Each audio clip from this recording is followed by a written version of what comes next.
Joining us now, Florida Senator Marco Rubio. Senator, you're on the Important Intel Committee. When you were on this program last week, you told me, you told this audience, that in fact you and everybody on the Intel Committee was warning. I'm going to put up a map, Senator. We played it in our opening monologue. In this map is the timeline of the Taliban on the march. As you can see, April of 2021, May of 2021, the red that fills up this map, you know, now June and July of 2021. The Taliban was on the march the whole time, Senator. You saw it. Intel members saw it. Joe Biden had to be told. I understand the CIA pulled their people out 6 weeks ago, Senator. Why did Joe wait till the last minute? Yeah. You know, when history looks back at this moment, and it's going to look back at this moment, this is going to be, this is going to be a big deal for decades. This is going to be covered as one of the worst catastrophes in American foreign policy history for two reasons. Number one is everything you just said right now, the failure of this administration to anticipate what they should have known. What the red lights were flashing the whole time, that the Taliban was moving faster than they were talking about. And the whole time they were oblivious to it, it seemed.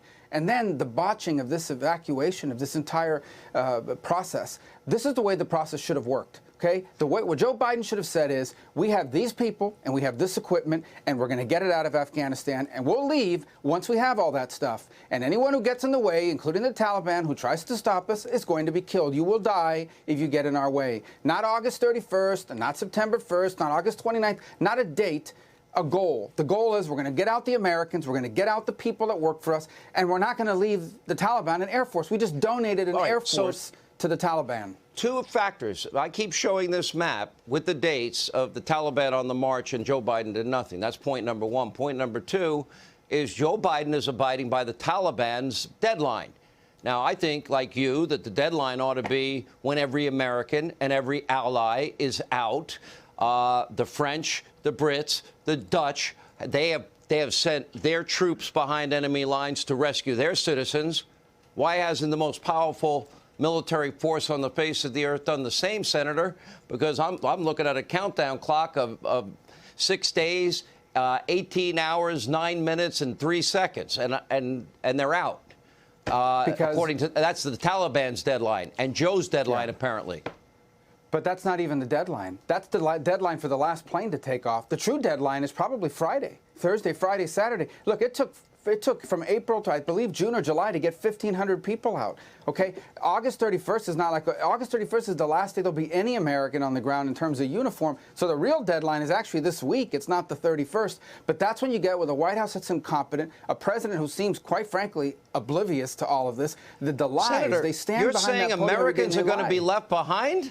We're going to leave our fellow Americans behind?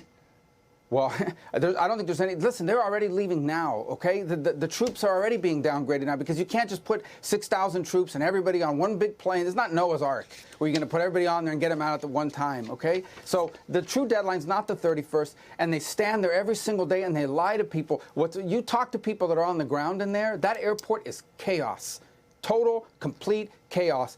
Unsanitary conditions, rapidly declining, and these people are all happy. Oh, this is the most successful, rescue in history. These people, they're out of their minds. This is what you get when a president is completely out of touch with reality. And then we have a chairman of the Joint Chiefs of Staff who spends this time worried about white rage. Don't worry about white rage, General Milley. Worry about the Taliban and the Americans who are going to be killed by them because of your botched efforts now and ongoing.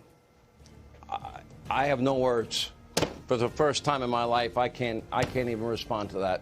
Senator, thank you, and God help our fellow Americans.